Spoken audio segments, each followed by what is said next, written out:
This is the Giraffes Don't Eat Steak podcast, a show that brings you marketing stories, tips, hints, and much more. A treat for those who want to succeed in business or marketers who just want to learn. Hello, Alex. Hello, good morning, afternoon. Never remember which one it is. How are you doing? I am good. How are you? I'm good, thank you. How are your rocks doing? My rocks. Oh, you're talking about Arthur, my dog, who is eating the rocks out of my flower beds. This is his latest. Well, the end result of his latest expedition is all my sunflowers are dead. Because he ate the rocks, he damaged all their roots, and I Oh. now have an empty sunflower bed. So that's that. Does he swallow the rocks? No, he just chews them. Is there some kind of scientific or behavioral study that looks into why dogs do it, or he's just unique? No, so apparently all the chewing that he does, because he chews everything, I mean, literally everything, is that he's anxious. I'm like, no, no, no. I haven't even dealt with my own anxiety and ADHD and issues. I can't still handle it in a dog. This is too much now. So it's not anything to do with him, I don't know, new teeth or something, or No, he's a teenager now. So he's moved in dog years, he's moved into teenager. So he's acting out. He's like proper. He's like my daughter was when she hit teenagers, and my son's just hit that phase now. Like full on act out stage. That is definitely him. Even Mm. last night, he was laying on the bed with me, and then I reached out my hand to pet him, and he growled at me, like just out of the blue. Like, okay, off, out, goodbye. I don't play this game. And then later he came back all sheepish, wanting a hug. I said, no, no, no, no, no, no. You growled at me. This doesn't work. So yeah, I think Um, it's definitely the teenage blues. do you have a favorite now? The favorite dog, you mean? Yeah. Oh, I think Millie's always been my favorite. She's cute. But wait until she gets to teenagers. Girls are a little bit worse, I think, than guys at teenage years. You think so? She's close. Fair enough. So I was walking around town the other evening, and I walked past this pizza shop, and there was a big, so they're big. They had a huge printout on the outside of the shop, huge, with a person on it. It's like their brand image, and it kind of looked like it was almost AI generated. But I want you to picture Hitler, who really fat in bright colored clothes, holding a pizza. You got that Okay. image? Unfortunately, yes. Yeah. So I don't know if it was. It wasn't. It's not actually Hitler, but it very much looks like Hitler. He even had the little tash Mis- here, the black hair kind of combed over like that, creepy face looking. Is that Um, is that perhaps the owner of the business? well, that's what I was thinking of. Maybe it was. I don't know. The That's why really creepy photo. I mean, there's two reasons you use an image, right? It's the owner of the business, so there's Yeah. someone, or this is what your target audience generally looks like. Does the target audience, wherever you are, generally look like big fat Hitlers? No, they do not. I, They actually do not. I didn't think so. So that's what I thought. Maybe it's the owner, but then I also thought I feel really sorry for him if that's the owner. It's awful. But it Shame. If it is yeah, him, shame. but it's really interesting. And I looked at it, okay, and I know, I mean, I love pizza. So I would put myself in the target audience for that. I would put myself in there. And I thought, this just makes it looks terrible. I'm sure the pizza's going to be awful. I don't want to eat it at all. It was a really strange choice. But putting a person as the front of your business is a huge it Decision. it's a huge decision, yeah, because it has to be the right image. It has to really fit your brand. And anything a little bit off is going to turn a lot of people off. Mm, So, I mean, there's quite a lot of businesses that we know, big, well-known, famous businesses have a person as the face of the business, right? yeah. And I mean, they do it, people do it all the time, celebrities. So it's a huge part of branding. Um, and but from I mean, if you have a business and you have a celebrity, you can kind of change the celebrity in and out, or a different spokesperson if you're not really seeing it working, right? But Yeah. if it's the business owner, how do you think that works in terms of the business owner being the front of the business and then suddenly taking it away, putting someone else in? Do you think Yeah. that how does that work logistically? Do you think that has a negative impact, or it's actually just the same as swapping in and out different celebrities over time? And do people really care? I mean, I guess it depends on how much you pushed it as being part of the story of the business. Exactly. And if people knew the owner, if it's a pizza shop, we stick to that scenario. If the pizza shop owner was front of house and was the person welcoming you in, maybe, and going, "Oh, try this flavor." Like if he was central to the conversation, then swapping him out may be a bit difficult. But if it was just the owner and he was back of house and no one ever saw him anyway, and then swapping it out, no one would notice. So I think Mm, it depends on the usage. We had a scenario with the transport company that we worked with. Remember when they did the little chat box and they were looking for a face for the chat box? mm, And they used the staff member, right, as the face. And the problem was then the staff member left. You remember that scenario? yeah, Is they yeah. had the staff member going, "Hi, I'll use fake names. Hi, I'm Bob." That's the real name. No, I'm joking. I can't think of a fake name, but anyway, "Hi, I'm Bob. Alex, let's go, Alex. Hi, I'm Alex. How could I help you today?" That's what we did, right? There's a little chat box coming up, and then you could type in your question, and we had some answers, which worked really well. But then the person left the business. And then do you go, "Oh, do people even know that's a real person in the business?" Because it was a telephonic business. So you never saw the people, you never saw Yeah. the faces, other than maybe team building photographs or, social media commentary about we did this together, that kind of stuff. But I don't think anyone scoured going, "Oh, look, there's the guy Yeah. from the chat box," Yeah. right? So No. then, if you turned, then when they switched it, I don't think anyone noticed because the connection is not that strong. Yeah, there's no story for anyone knew who was engaging with the business. It could just be a stock imagery. No, exactly. And then the opposite side, and I'll use us as an example, right? Where I am, I'm my face is much more prominent than yours in the marketing detective agency. And for the story is weaved with me, right? Being the bodyguard, there for the detective, there for whatever. So I think if we suddenly swap me out for a blonde or something, I think people would notice, and it would jar a little. I hope people would notice that it would jar a little bit. Maybe someone without a maybe a Welsh or Scottish accent, or like if it changed to someone different. I think because my story and me and whatever are weaved closer to the business. I think it would be obvious if there was change. Even Yeah. you, if I kicked you to the curb and got a replacement, maybe like someone with bigger muscles or something, I think someone would notice. Yeah, I think so. I think so.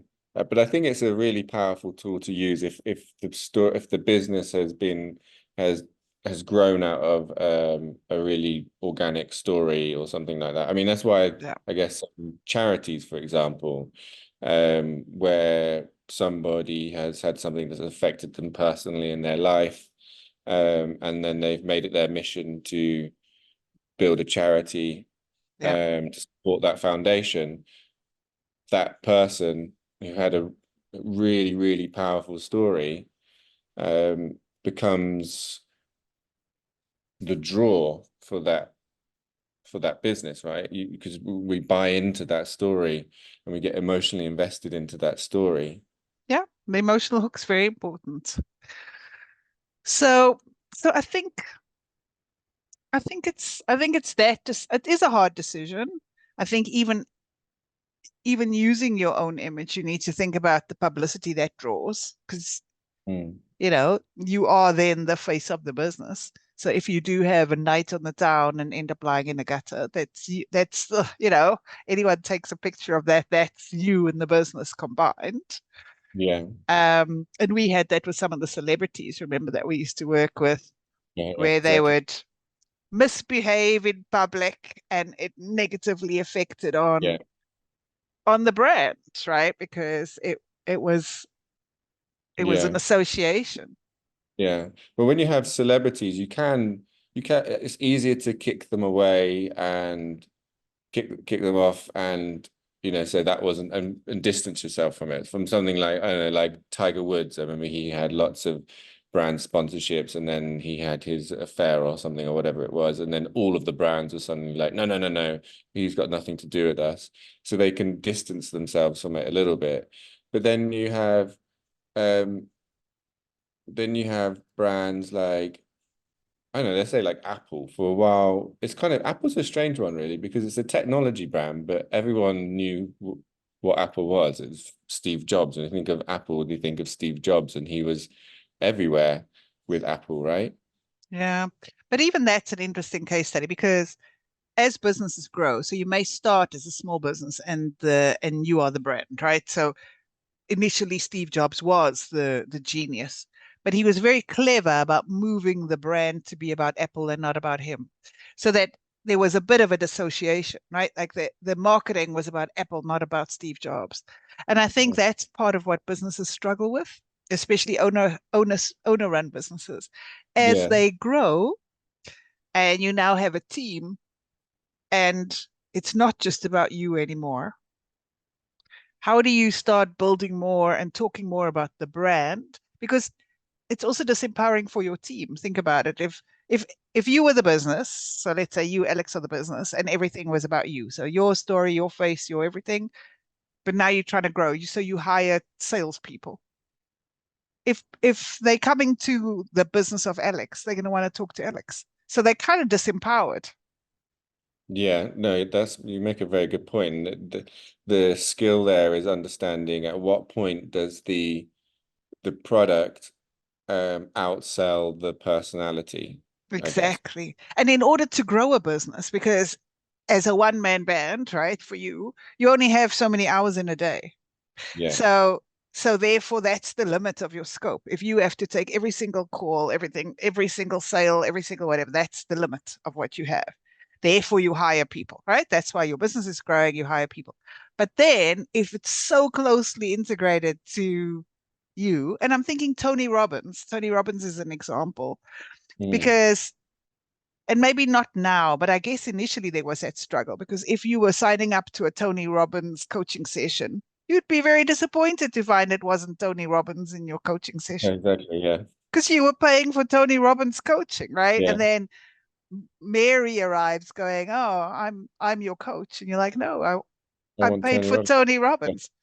Um, so you start having, there's that initial friction because I paid for Tony Robbins. Like I saw him in the ad. He spoke about how awesome he is. I bought into him. I don't want second best. I Mhm. want the real deal. So I think as small businesses grow, and yes, he's now out of that. You kind of that they're all accredited now by Tony Robbins. It's like, but that there must have been it'd be interesting to look through a history of that. There must have been a Yeah, no, you're period right. where it was very difficult, where people Yeah, I didn't mean that's want a second best. yeah, I mean that's a really good specific example of, I mean, because that was him. The product was him. Yeah. That's a really tough transition to make. But without that transition, he would never have grown his business. Yeah, yeah, He you could absolutely, because he would have stayed in the one-to-one space yeah, and his business would have stayed the size. It was only by transitioning, by having a bank of people that were now accredited and people got to buy. And now when you sign up for Tony Robbins, you're not going to get Tony Robbins. They maybe give him a special guest appearance in your course. You'll have him for 1 hour in September if you're lucky, right? Kind of stuff.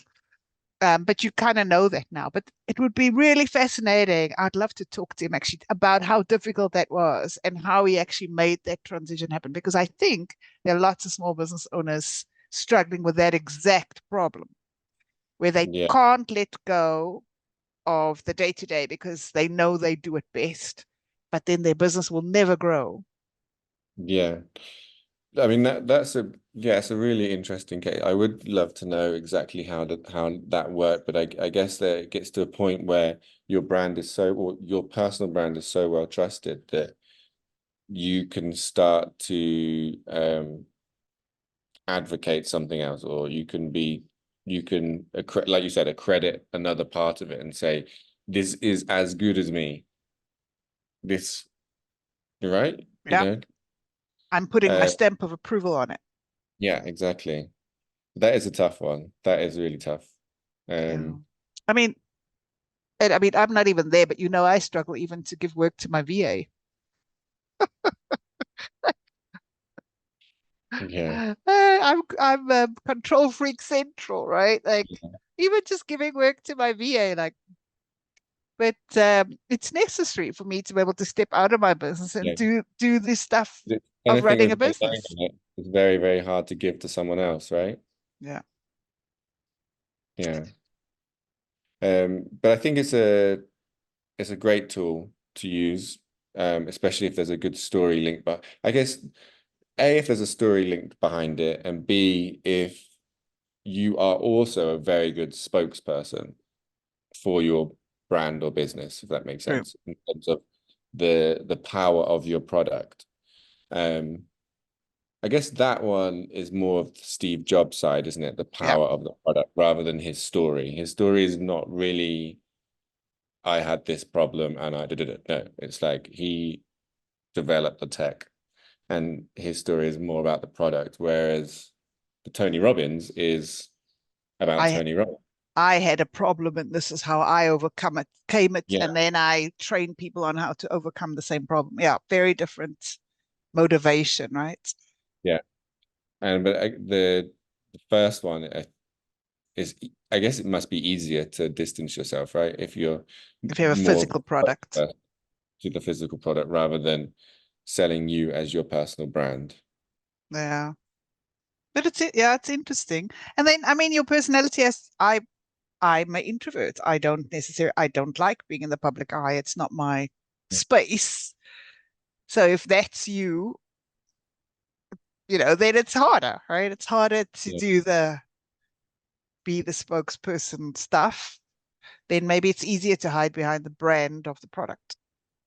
And what do you think about changing your personal brand? Because I don't know if you've seen, but Mark Zuckerberg, for example, has obviously gone through a huge branding transition because before he was very much um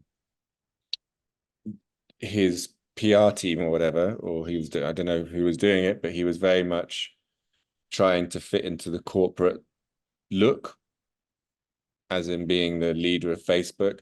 But now he is regularly posting and it's going out to various different news outlets about him training jujitsu and MMA.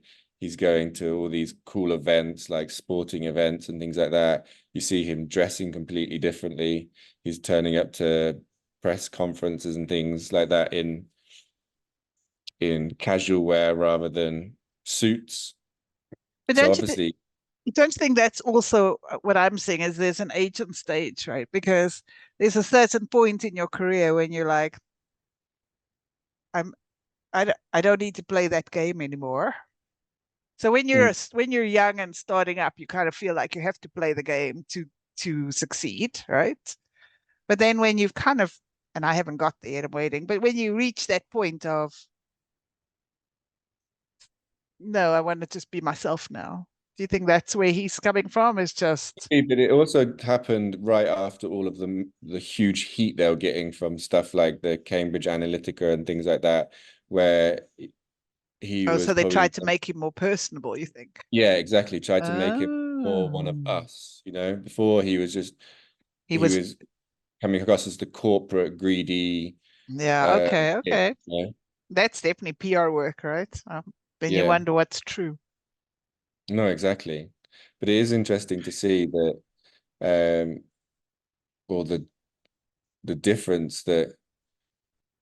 Well, I don't know if it's made any difference. It's hard to say because I can't speak for everyone else. I just noticed the change and I thought, that just doesn't look real. And public perception and PR takes time. This is the other thing, right? It's not gonna be you're gonna arrive one day in sweatpants and everyone's gonna go, oh, he's a nice guy. That's not how it works. Like it's got to be consistent. It's got to be for a while. You got to build it. So let's see where we are in 6 months' time, maybe, and see if number one, if he's kept it up, because Yeah, that if it's not his natural state, then he won't be able to keep it up, right? It's going to yeah. become if it's being But he is forced, going full into it, like with his MMA and stuff. He even broke his leg doing it. maybe on purpose to get out. It's I in would with it. I would break my leg on purpose just so I wouldn't have to do it anymore. I'm like, break it. Yeah, But so yeah, let's see where he ends up, and then what the public perception is. I went on this fascinating executive breakfast this week with marketers. It was just 10 of us, but only marketers in variety of firms. It was actually on the 40th floor, Alex. You know how much I loved that glass lift up oof. to the 40th floor. I mean, the views over London were amazing once you got up there. But yeah, that glass lift was fascinating. I would have been turned the other way. But really nice just talking to other marketing people, just it's very rare that marketers get together, right? So that was really nice. And the topic was around um brand measurement, actually, was which is kind of what we're talking about with the image, because we're talking about all these things, but how do you measure? How do you know? Like that pizza guy, we start with your pizza guy. You are Mm. a sample of one. Yeah, What is that pizza company doing to measure the impact of that image, to understand whether it's hurting them or not, or if it's just hurting them with you and no one else cares. Um, and therefore to change it, right? So it was just fascinating breakfast, just talking about the different ways to measure the impact of brand and and to show ROI, because there's so much push now to show ROI for every single thing you do, and brand is the hardest. So changing the image, I'd love to see what the ROI measurement is on Mark Zuckerberg's change. How are they measuring the yeah, impact of this change? yeah. I imagine they're doing a lot on social commentary. That must be a big part of it, because I think they were just getting a huge amount of negative social mentions and within personal accounts and across the media. So that I guess that must be a big one that they're doing. And now, because then people are now talking about, so like he entered a jiu-jitsu competition, for example, and then the internet was going crazy about that. Oh, look at it, there's Mark Zuckerberg's in a jiu-jitsu competition, completely taking the focus away from The Facebook, fine. right? Yeah. Yeah, And I mean, customer sentiment is a big measurement in brand tracking, right? Is where's the sentiment?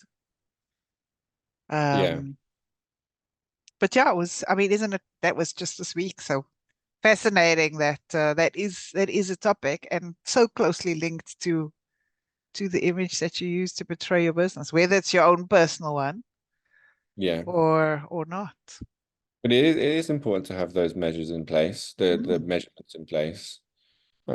Even if they are kind of more high level and you don't necessarily see the monetary value or change in it, but something like from negative to positive social sentiment, yeah, that's a good measurement. That's still a win. You might not be able to put a pound sign on that immediately, but it's a good place to start. yeah. Um, Reduction in complaints is an easy one, or I mean, there are measurements. I think the moral of the story is whatever you do, whether you're using your own face or not, or whatever you're choosing, put in a measurement, right? Like, Mm. what is it you're trying to achieve? And make sure that you've got some sort of tracking to back it So up. if yeah. So if someone, a small business owner, if they've just started or they're a couple of years in, 2, 3 years in, and they're thinking about using their own image as the face of the business, either as a spokesman or from a story point of view. I mean, what things do you think that person should consider? So the first thing I would do is think about how closely that person image is related to the business. Because if it's just Erica starting an accounting firm, let's say, then there isn't really a story. It's just Erica starting an accounting firm. But if it's Erica starting a South African food shop, right? Like because of my South African background, that's closer. Do you see what I mean? So I Yeah, think about how close it is, because the further away it is, the more people will not even realize it's you. too much of a disconnect. And then it is harder, but think about where you want to end up with a business. Because if you are happy to stay a one-man band and happy to do this yourself, then it's fine. But if you are planning to grow your business and end up with a team of 50 and, offices all around the world and whatever, then undoing that may hurt the business for a short while, like we spoke about the Tony Robbins example. Mhm. So then in the beginning, maybe don't do it.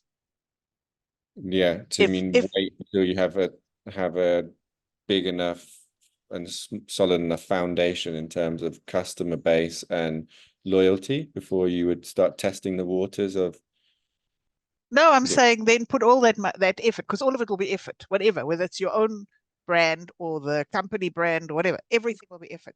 So I would then, if your aim is to have a big business with lots of employees and you don't want to be part of the day to day anymore, you want to be the CEO, whatever, like if that's where you want to end up, then put all the effort into building the brand of the business. Mm. It's the same effort, right?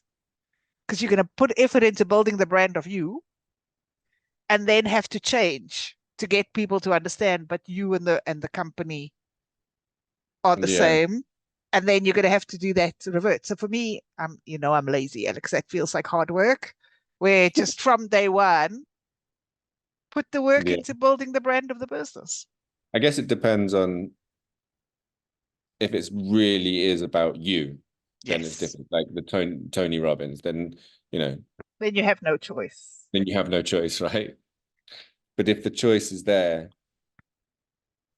try to build the brand. If If that's your plan. If that's you're the quite plan. happy to be a one-man band for the rest of your life, then great. Then do that, which is fine, right? There's nothing wrong with that. But if if you want to be the next Coca-Cola or whatever, then build Coca-Cola. Mhm. Um, is what I would say. Like it. Cool. All right. Well, Good example. Thanks for bringing that chat up and taking it yeah. away from my messy dogs. Well, we're all supporting Arthur and his bulls so that you don't chop them off. I think I that's see. a context actually. So Yes, we have to give context. So I read somewhere that if I remove Arthur, my dog, Arthur is my dog, if I remove his manly bits, he will become calmer and a much nicer dog and stop chewing things. But I met some colleagues and they have started a petition called Save Arthur's Balls because they're like, don't do it. So maybe I should start an Instagram account for Arthur because he seems to have a fan club of people who haven't even met him. you But should do. hey, He Arthur, so do you he'll be want a the fan face of club? he'll be the Yeah, face of his business. the face of, well, Matt, shame. Maybe I must do an Arthur and Millie fan Facebook, Instagram account. Ooh, OnlyFans page. Will you guys make me some money? Sounds Awesome. good. All right. Thank you, Alex. Have a good day. Chat You soon. too. Cheers. Bye bye. That wraps up this episode of Giraffes Don't Eat Steak. Thanks for joining us. I hope you found value in our discussion and got some new ideas to apply to your own business.